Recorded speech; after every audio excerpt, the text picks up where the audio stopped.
ആകെയുള്ള 2 എണ്ണത്തിൽ ഒരുത്തനെ വെട്ടിക്കൊന്നത് എന്റെ മുന്നിൽ വെച്ച മറ്റവനെ കണ്ടിട്ട് ദിവസം 4 ആയി. പിടിച്ചോണ്ട് പോയതാ പോലീസുകാര്. പറ, അവനെയും കൊണ്ടുപോയി കൊന്നു. പറ പറ മോനെ, നിനക്കും ഇല്ലേ ഒരമ്മ? പറ പറ മോനെ. എന്റെ മോനെ വിടെ, പറ മോനെ.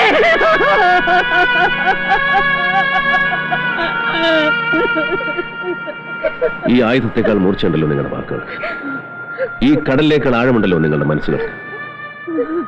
മരിച്ചുപോയ മോനെ തിരിച്ചു തരാനാവില്ല, പക്ഷേ ജീവിച്ചിരിക്കുന്ന മകനെ അമ്മയുടെ കയ്യിൽ ഞാൻ തിരിച്ചേൽപ്പിക്കും. പക്ഷേ പറയണം, അവൻ കുറ്റവാളി അല്ലെന്ന്. പിന്നെ കുറ്റവാളി ആരെന്ന്? സ്വന്തം മകൻ കൺമുമ്പിൽ കിടന്ന് മരിക്കുന്നത് കണ്ടുവന്ന അമ്മയല്ലേ നിങ്ങൾ? പറയേ, ആരൊക്കെ ചേർന്നാണ് അവനെ? പറ.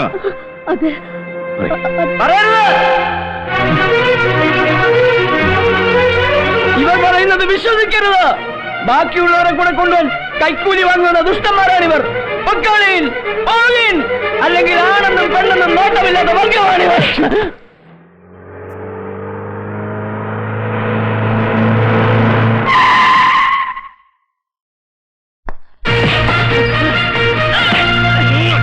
ഈ കേസിന്റെ എഫ്ഐആർ അവിടെ? അത് എഴുതിയിട്ടില്ല സാർ. എഴുതിയിട്ടില്ലേ?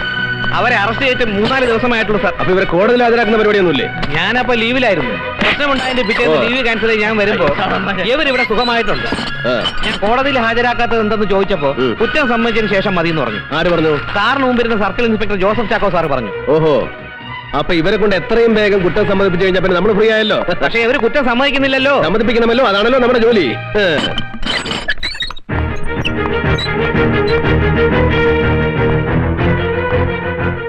ആണാണെന്നും പെണ്ണാണെന്നും നോട്ടമില്ലാത്ത വർഗമാണ് പോലീസുകാരൻ തന്നോട് ആരാ പറഞ്ഞേ? അങ്ങനെ തല്ലരുത്, ഞങ്ങൾ ഒന്നിനില്ലാത്തവരോ സാറേ. പിന്നെ ഉള്ളവരാരാ? എല്ലാത്തിനും ഉണ്ടായിരുന്നവരാരാ? മാർത്തണ്ട, സ്വന്തം സഹോദരങ്ങളുടെയും കുടുംബാംഗങ്ങളുടെയും ശരീരം കൺമുമ്പിൽ കിടന്ന് വെന്ത് നീറുന്നത് കണ്ടിട്ടും അത് ചെയ്തവർക്കെതിരായിട്ട് ഒരു അക്ഷരം പോലും പറയാൻ നിന്റെ നാവ് പൊന്നുന്നില്ലെങ്കിൽ ആ നാവ് ഞാൻ പിഴുതറിയും. സാറ് കൂടെ ഞങ്ങൾ തല്ലരുത്. സ്വന്തം ഭാര്യയുടെ ശവശരീരം ഒന്നടക്കം ചെയ്യാൻ പോലും കഴിയാത്തവരാണ് ഞാൻ. എനിക്കൊന്നും അറിയില്ല, ഒന്നും അറിയില്ല. ഒന്നും അറിയില്ലേ? എനിക്കറിയാം നിങ്ങൾക്ക് പലതും അറിയാവുന്ന. പറഞ്ഞില്ലെങ്കിൽ ദൈവത്തിന് പോലും നിങ്ങളെ രക്ഷിക്കാനാവില്ല. 12 വയസ്സ് പോലും തൊഴിലെടുക്കണ കയ്യ സാറേ ഇത്. കള്ളം പറഞ്ഞ കടലമ്മ പോലും പൊറുക്കൂല തരണ മനസ്സായത്. ഞങ്ങളുടെ മനസ്സിൽ ജാതി വിവാദം ഒന്നുമില്ല സാറേ. ഞങ്ങളുടെ മനസ്സുകളെ തമ്മിൽ പിരിച്ചു കളഞ്ഞു സാറേ, പിരിച്ചു കളഞ്ഞു. ഓമനം കടപ്പുറം സ്വർഗായിരുന്നു. ഞങ്ങളുടെ കൊച്ചു സ്വർഗ, കൊച്ചു സ്വർഗ, കൊച്ചു സ്വർഗ, കൊച്ചു സ്വർഗ.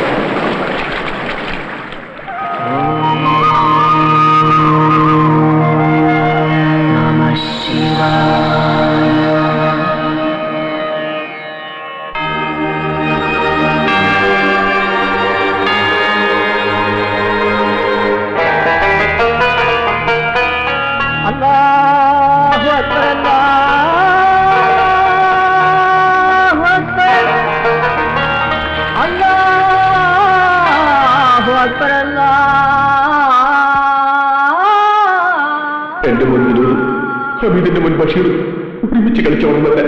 ബഷീറാണെങ്കിൽ മുമ്പില്ലാത്ത കുട്ടി. അവർ തമ്മിൽ ചേർന്ന വികൃതി പലതും കാട്ടും.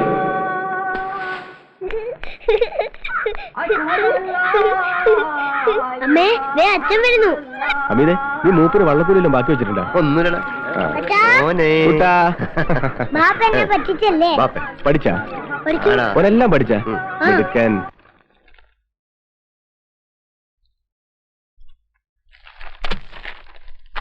എടാ ബഷീറെ, ഒന്ന് കാണിച്ചു തരാം. ഒന്ന് കാണിച്ചു തരാം. ടീച്ചറെ, വിനോദ് നോക്കിയിരുന്നു. നിനക്കെന്താ ഹരിക്കാൻ അറിയില്ലേ? ടീച്ചറെ, എന്നും ഇവ എങ്ങനെയാ എന്റെ പുസ്തകം നോക്കി എഴുതാറ്. ശരിയാണോടാ? അല്ല ടീച്ചറെ, ഇവൻ കള്ളവാ പറയുന്നേ. നോക്കി എഴുതും പോരാ പിന്നെ കൊള്ളവും പറയുന്നോ? വീട്ടിലാ കൈ.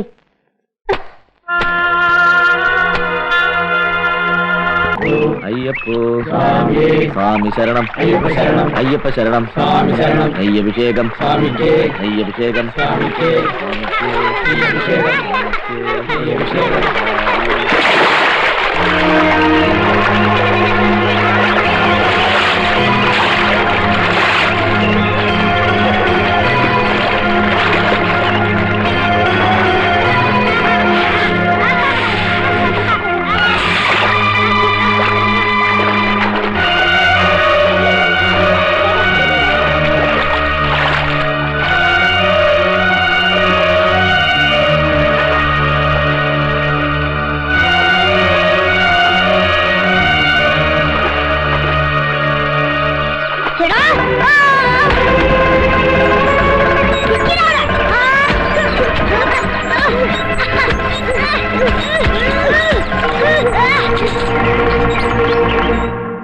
ഞാനിപ്പോ ഇതിലൊരു അഭിപ്രായം പറഞ്ഞ ഞാൻ ഹിന്ദുക്കളുടെ ഭാഗത്താണെന്ന് പറയും. എന്നാലും പറയാനുള്ളത് ഞാൻ പറയും. പിള്ളേരാണെന്ന് പറഞ്ഞിട്ട് കാര്യമില്ല. ശബരിമലയ്ക്ക് പോകാൻ വ്രതം നോറ്റിരിക്കുന്ന ഒരു കുട്ടിയുടെ കഴുത്തിൽ കിടക്കണ മാല വേറൊരുത്തം വലിച്ച് പൊട്ടിക്കാന്ന് പറഞ്ഞാൽ അതൊക്കെ തെറ്റ് തന്നെയാ, പ്രത്യേകിച്ച് ഒരു മുസ്ലിം പയ്യൻ. മാപ്പിളെ, നിങ്ങൾ നിങ്ങളെ കാര്യം നോക്കും. ഒന്നും അറിയാൻ പാടില്ലാത്ത പിള്ളേര് വാശിന്റെ പുറത്ത്. എന്ത് പിള്ളേര്? അവന് നല്ല ബുദ്ധിയുണ്ട്, അതുകൊണ്ടല്ലേ പിടിക്കേണ്ടടുത്ത് തന്നെ അവൻ കയറി പിടിച്ചത്. വെറുതെ അല്ല, അവന്റെ ദേഹത്തോടുന്ന ചോര വേറെയാ. എടാ രാഘവ, പറയുമ്പോ അടച്ചു പറയരുത്. ഇസ്ലാങ്ങളായിട്ട് ഞങ്ങളും കുറെ പേര് ഇവിടെ ജീവിക്കുന്നുണ്ട്. മൊയ്തീനെ, നീ ഇപ്പൊ ഇതിന്റെ ഇടയിൽ ഒന്നും പറയാൻ നിൽക്കണ്ട. എന്നാ പിന്നെ ഇക്കാര്യം ഇവിടെ പറയാൻ വേണ്ട. എന്താ പറഞ്ഞാലേ ഒരു കാര്യം ഉണ്ടാ, ചിലർ എന്തെങ്കിലുമൊക്കെ പറഞ്ഞിരിക്കും. അത് കേട്ടിട്ട് ഇവിടെ ആർക്കും പൊള്ളണ്ട. ആഹാ, നിങ്ങൾ വെറുതെ കൂട്ടുകാർ തമ്മിൽ അതും പറയാണ്ട് നിങ്ങൾ നിങ്ങളെ പണി നോക്കി പോയില്ല പിള്ളേരെ. താൻ തന്റെ കാര്യം നോക്കണോ? ഇവനെയൊക്കെ പേടിച്ച് ഞങ്ങൾ കാശിക്ക് പോകാൻ പോലെ. അമ്മിതക്കട മോൻ ചെയ്ത് തെറ്റന്നെയാ. ആരെന്തൊക്കെ പറഞ്ഞാലും തെറ്റന്നെയാ. അതിന് ന്യായീകരിക്കാനൊന്നും ആരിവിടെ നിൽക്കണ്ട. അങ്ങനെ നിന്നിട്ടുണ്ടെങ്കിൽ മര്യാദയ്ക്ക് ഇവിടുന്ന് വീട്ടിൽ പോവില്ല. ഓ പിന്നെ അങ്ങ് ഒലത്തും. ഞങ്ങളുടെ കൈയൊക്കെ ഇപ്പൊ മാങ്ങ പറിക്കാൻ പോവും. വേഷം കെട്ടെടുത്താല് സർവ്വ എണ്ണത്തിന്റെ കഴുത്ത കിടക്കണ മാല ഞങ്ങൾ പൊട്ടിക്കും. എന്നാൽ അവന്റെ ഒക്കെ തല ഈ കടപ്പുറത്ത് ഉറും. തന്തയ്ക്ക് പറഞ്ഞവരാണെങ്കിൽ തൊട്ടു നോക്കണ.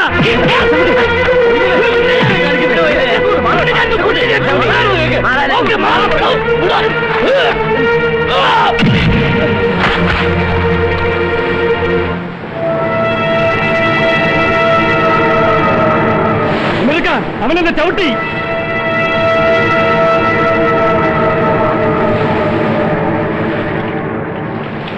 മോനെ, നാളെ നീ പണിക്കിറങ്ങുമ്പോ പെണ്ണിനെ മോളെ ശരിക്ക് കണ്ടിട്ട് പോന്നാ മതി.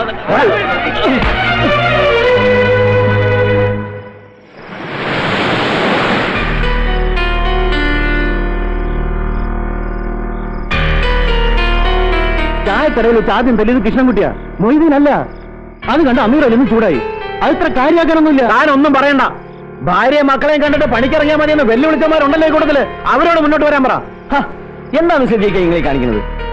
ഇനി ഇവിടെ ഒരു പ്രശ്നം ഉണ്ടാകാതിരിക്കാൻ വേണ്ടിയല്ലേ നമ്മൾ കമ്മിറ്റി വിളിച്ചു കൂടിയിരിക്കുന്നത്. അതിന്റെ ഇടയ്ക്ക് നിങ്ങൾ ഇങ്ങനെ വെല്ലുവിളിച്ച ദൈവത്തെ ഓർത്ത് നിങ്ങൾ പ്രശ്നം ഉണ്ടാക്കരുത്. ഞങ്ങളുടെ മക്കൾ തമ്മിൽ ഒരു പ്രശ്നമില്ല. ഒന്നും അറിയാത്ത ആ മക്കളുടെ പേരും പറഞ്ഞു ഞങ്ങളെ തമ്മിൽ തിരിക്കരുത്. ഇങ്ങോട്ട് ആരെ പേടിച്ചിട്ടാണ് ഉമ്മാരെ കാല് പിടിക്കണേ? ഒരുത്തന്റെ മുമ്പിൽ മുട്ടുമടക്കി കൊടുത്തിട്ട് ഇവിടെ ആരും തന്നെ സുൽത്താനാകണ്ട. മടക്കേണ്ട അടുത്ത് മടക്കണം, അല്ലെങ്കിൽ ആ മുട്ടുകാലി ഞങ്ങൾ തല്ലി ഓടിക്കും.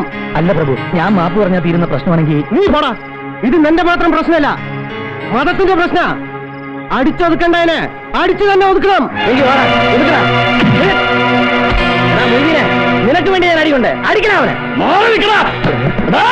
മുയിലെ ചതിക്കരുത്, കടപ്പുറത്ത് ചോര വിളിച്ചരുത്. ഞാൻ നിന്റെ കാല് പിടിക്കാം.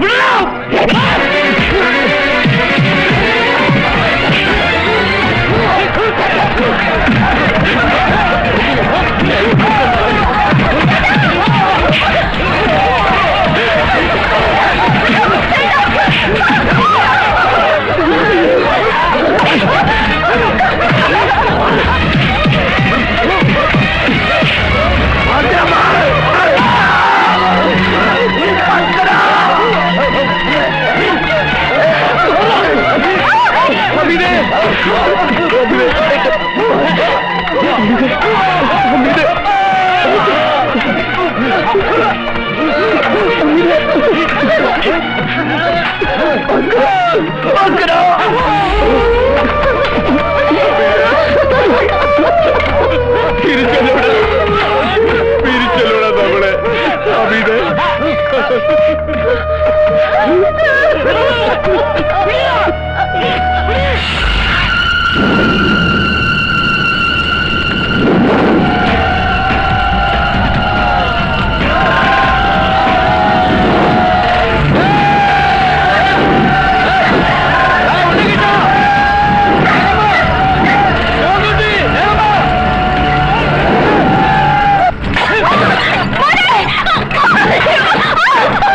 കൊല്ലിച്ചവന്റെ വീട്ടിൽ നിന്ന് കൊലച്ചോറുണ്ട് നടാ.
അപ്പോ നമുക്കിവരെ അങ്ങ് പറഞ്ഞു വിട്ടേക്കല്ലേ മാർത്താണ്ട?